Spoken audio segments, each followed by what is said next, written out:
Hi everyone and welcome to Tea Tuesday. This is an open collaboration hosted by Life with Patty and Kathy's Favorite Things.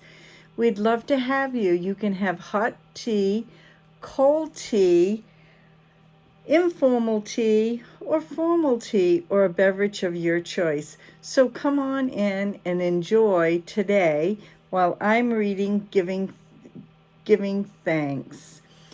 And I am also drinking a sweet tea from McDonald's. Have you ever seen such weak looking tea? When the lady passed it to me today, I got 3 so I'd have some for the weekend. This is being pre-recorded. And I said, "Are you sure this tea's okay?" "Oh yeah, I'm sure it's okay." It's pretty darn weak. But anyways, I'm drinking sweet tea. How good is this? I'm pre-recording this just to let you all know that Thursday I go in and have surgery on my thumb. And that will be another video, maybe. I don't know, we'll see what's going to be going on. I do know that the bone's coming out here, and there is going to be ligament taken either from here or the other side to put over and to roll up where the bone joint was. They say it's very painful for the first week, and then after that it gets tolerable. And I would be in a cast up to here, big and bulky for the first 6 to 10 days, and then it goes down to a shorter one, and then I go into a splint. Recovery all depends, can be 8 weeks to a year. A lot of physical therapy to get this thumb moving again. If it goes like my mouth fluttering all the time, I shouldn't have a problem. So let's get on with giving thanks. We are on the 2nd chapter. And I might have to read this again before Tea Tuesday because there's a lot here to read. So let's go. "This is cool," said the new boy sitting across the desk from Christopher. His name was Wyatt Carpenter, and he recently moved to Bedford. Christopher didn't know much about him, but the kid had latched onto him and Dylan at recess 2 days ago and made their usual twosome a threesome. Wyatt had a short blonde hair, a short body, short pant legs that hung between his ankles and his knees. He was a misfit, which meant he fit into with Dylan and Christopher just fine. Their teacher, Mrs. Luca, must have noticed their friendship because she paired Wyatt and Christopher for science class. That was nice. They were supposed to be doing research for a report about an invention. They were looking for ideas for current science in the Current Science magazine. I remember that. Does anybody remember those? The door to the classroom opened and Dylan Lone Tree walked inside. He'd been in the nurse's office with a headache. Oh, poor thing. "How are you feeling, Dylan?" said Mrs. Luker, asked him. "Better, I guess," he replied, one shoulder moving in a twisted shrug. The teacher smiled at him. "I'm glad to hear it. Everyone is paired up for the science reports already, so why don't you join Christopher and Wyatt's team?" Dylan brightened as he headed towards them, grabbed a chair and placed it next to Wyatt. "Have you picked an invention yet?" "Not yet," Christopher told him. "It's hard to decide because there's so many good ones." The boys paged through the magazine, finding it hard to pass up stories like the one about the tiny insects that could live in their nose. Oh my goodness gracious. Ugh. I hope they didn't put insects up their nose. How about this one, Dylan said at last, tapping his index finger against a page headline. Benjamin Franklin invented the lightning rod. What exactly does a lightning rod do? Christopher asked. I know the answer, Wyatt said excitedly. You put a lightning rod on the roof so it doesn't electrocute your house. I know the answer, Wyatt said exactly. I never heard of an electrocuted house, Christopher said skeptically. Well, how about an electrocuted barn, Wyatt countered.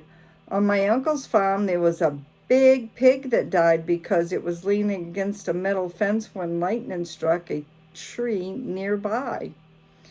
Dylan's brows crinkled.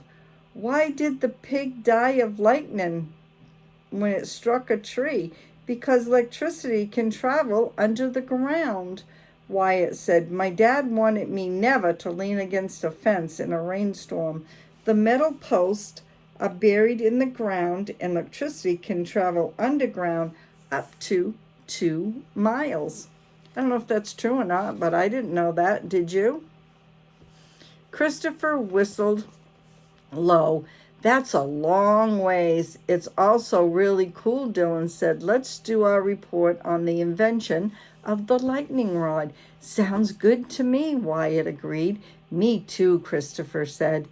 Then he got a great idea. Maybe we can even make a real lightning rod as a visual aid when we present and report it to the class. Christopher knew Miss Luca was really big on visual aids. Cool, Wyatt exclaimed. But how do we make one? Wyatt asked. Christopher looked over at the computer station at the back of the classroom and saw that one of the computers was free. Come on, he told his research partners. Let's go look on the internet. I bet we can find directions on how to build one. It took them only 10 minutes to find a website with blueprints for building their own lightning rod, along with a list of materials they needed. Christopher printed off a copy of the information just as Miss Luca announced that science time was over. He looked at the clock, noting that the school day would end in less than half an hour. Well, had some people struggling with fractions lately? Miss Luca told the class, so let's use the next 20 minutes or so to get a good head start on your math homework for tomorrow. Christopher never had any trouble with math, and he finished all his homework problems at the end of the math lesson. That meant he could spend time designing the lightning rod. Miss Luca usually didn't care what students chose. I'm having a hard time seeing. Sorry. To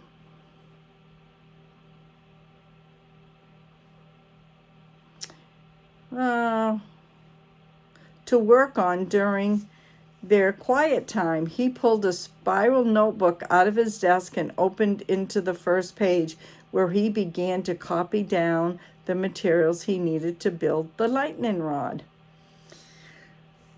Copper wire, copper pipes, aluminum brackets, as he wrote the words on the farm. Psst, Dylan hissed beside him. What's the answer to number 10? Christopher bit back a sigh and turned to his friend. Normally he didn't mind helping Dylan with math, but right now he wanted to study the blueprints for his lightning rod. Dylan pushed his math paper closer to the edge of the desk so Christopher could have a better view. Shame on them. I just don't get this one. It took only a moment for Christopher to spot his mistake. The denominator has to be equal before you can add them together. Oh, that's right. Dylan looked down at his paper and started to work on the problem. Christopher turned back to his desk and took stock of the list of his papers.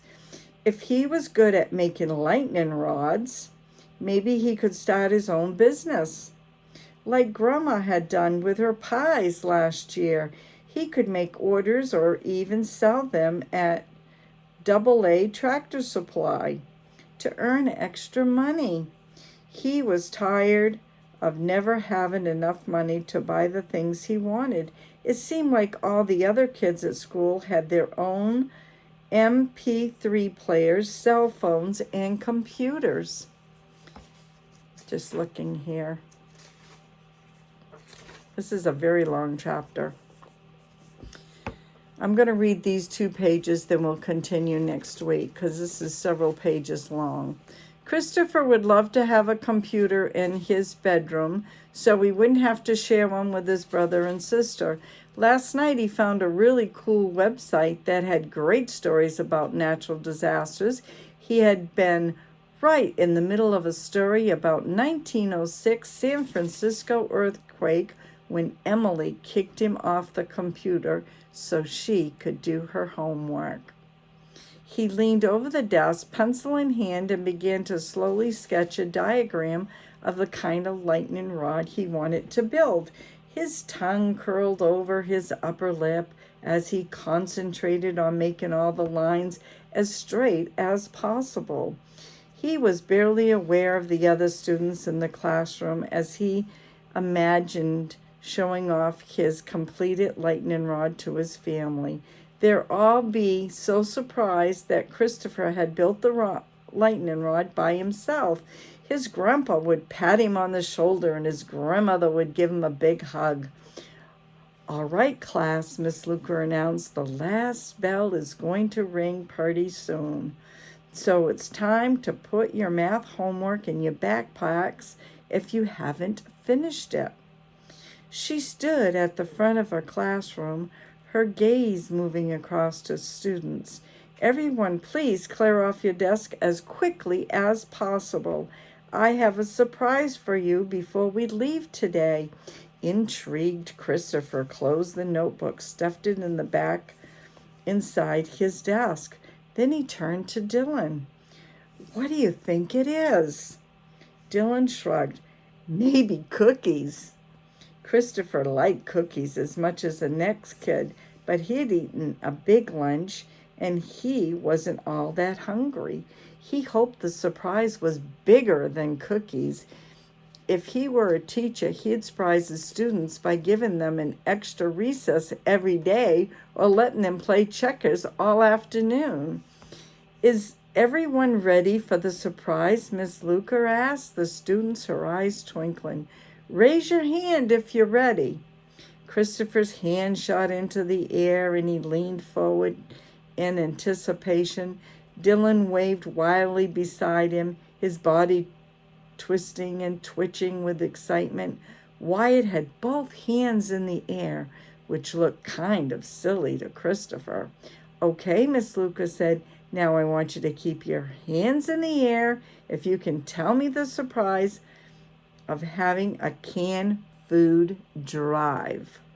Christopher slumped back in his chair. He raised his arm, growing rubbery with disappointment. That was the surprise? Cookie sounded better than a canned food drive. The school had held a canned food drive the last year, too. He bought a few cans of vegetables to donate, just like everyone else. Miss Luker pointed to the student in the front row. "Becca, why don't you tell us? A canned food drive is when you give your food to people who don't have any," Becca announced.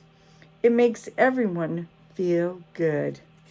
Miss Luker nodded. "That's right. Our school is going to collect cans of food for the Adams County Food Pantry again this year. Our donations will help everyone in the community to have a happy Thanksgiving."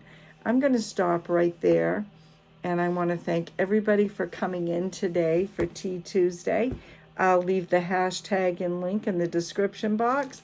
Again, what would I do without my tea from McDonald's? Pretty down watered, I'll tell you that.